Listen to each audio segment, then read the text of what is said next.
Am I the a-hole for not allowing my girlfriend to be a stay-at-home mom even though I can afford to? My 29 male girlfriend, 23 female Emily, and I have been dating for 4 years and have lived together since last October. She graduated from college last year and was able to get a job that paid an okay salary for an entry level position. She didn't like the job too much, but she mentioned that it had good opportunities for promotions and will look good on her resume. So she hopes to move on to a more interesting work that she's more passionate about soon. This January, my girlfriend became pregnant with a girl by accident. It was unplanned, and we considered abortion but decided to keep the baby.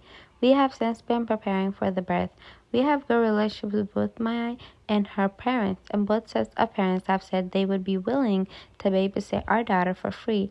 Recently, my girlfriend told me that she would like to quit her job after the baby is born to be a stay-at-home mom. Her reason for doing so were: 1. She is getting very attached to our baby even though she is not born yet, and the idea of dropping her off with a babysitter, even if the babysitter is one of our parents who we know will take good care of it, makes her want to cry. 2. Her mom was a stay-at-home mom, which allowed her to have home-cooked meals every day and do lots of stuff that she couldn't do with a babysitter. She wants to provide the same experience for our daughter. 3. She no longer likes her job and is unsure if she wants to continue down the same career path. She regrets her major in accounting and wishes she had majored in something she's passionate about instead of something that just makes good money. Anyways, 4. I recently got a promotion to a supervisory position in my company that came with a pay raise of nearly $40,000, so I can afford to support her and our daughter.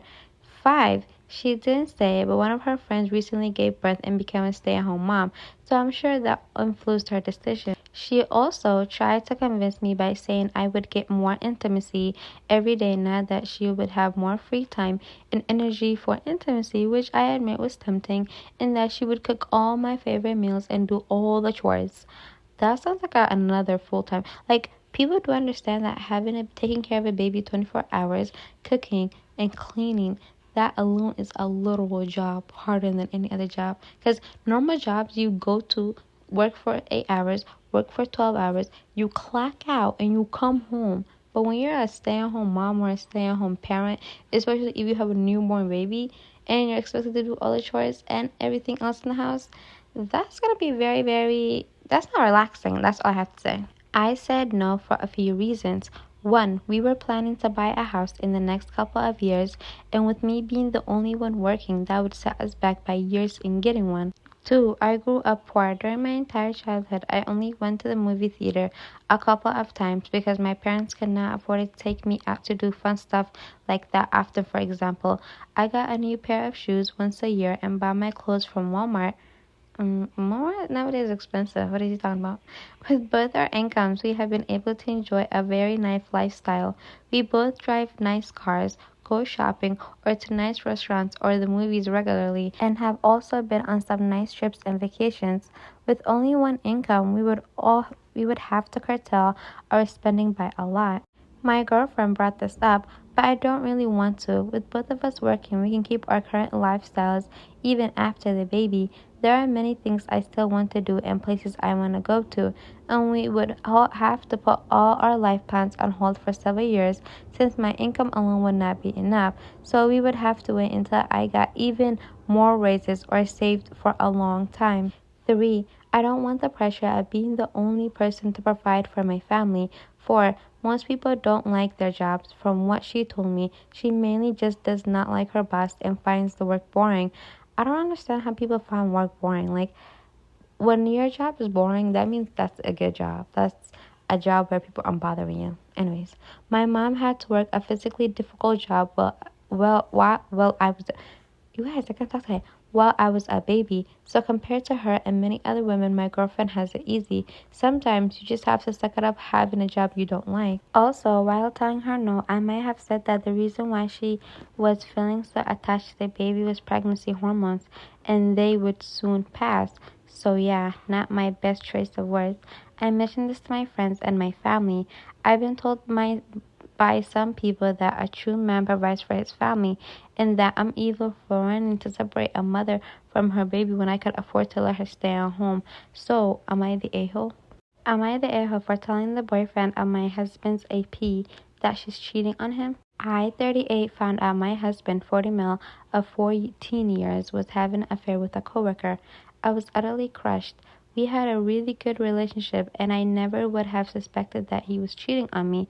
I looked the AP up, and she had a boyfriend of 2 years, so she was cheating on him the entire time. Obviously, I felt it was right to tell her boyfriend that she was cheating on him with proof. I would have wanted I would have wanted to be told in the same situation. He asked if we could meet once so I could tell him what was going on. I met him and he was absolutely lovely, ridiculously handsome and funny. It really solidified that cheating had nothing to do with a betrayed partner because I was feeling insecure about it before. He also offered a revenge lay and I obviously declined. We agreed to confront our partners on the same day, roughly same time. Afterwards, I told my husband that I knew he was having an affair. He immediately begged for my forgiveness and said he was sickened about what he had done. If I gave him another chance, he would spend the rest of my life making it up to me. He said he was feeling insecure about aging and no longer being the man he once was, to get some of that back and to show off his wealth and power. We talked about it for a long time. I told him that I told AP his boyfriend because unlike some people, I don't believe in hiding things from your partner. And then the blood drained out of his face. He said that the BF was abusive and I should have never told him. The AP contacted him to say that BF had screamed at her for hours and she was afraid and needed my husband to come over. I told him there was no way he was coming over to help AP. We could call the police. After all, he knows her address. He left anyway, saying that he loved me, but AP's blood was on my hands if I said anything. I called the police and told them that I think there is a disturbance at AP's place. My husband came back later, and he had a black eye. He claimed AP's boyfriend got violent with him. He maintained that he did the right thing. The police just told the two of them to leave before they both get arrested for fighting. He said that he couldn't believe I was so heartless because I had read the text and knew BF was abusive. When I read the text, all I saw were lies on lies focused on me because my husband will lie to his coworker about how the marriage was dead and that I cared more about appearance than him and that I was using him for his money, none of which is true. I have a better job than him and a better financial position. I don't believe the AP sob story. I refuse to apologize for telling the BF. My husband called me vindictive. He's been telling his side of the family that I'm getting iced out until I tell my side of the story, which makes it more 50-50 on whether I did the right thing. Am I the a-hole? This is next level gaslighting. Like, how the hell does he cheat on you and then make the woman he cheated on you and himself the victims? And honestly, I'm glad he got punched in the eye and got a black eye. That's the hell. That's like some sort of revenge, at least. That would make me feel better. If some man who cheated on me got a black eye, I wish he would get kicked around some too. You know, kicked in his stomach, in his face, in his head, just for a little, just to make me better and to help me sleep at night.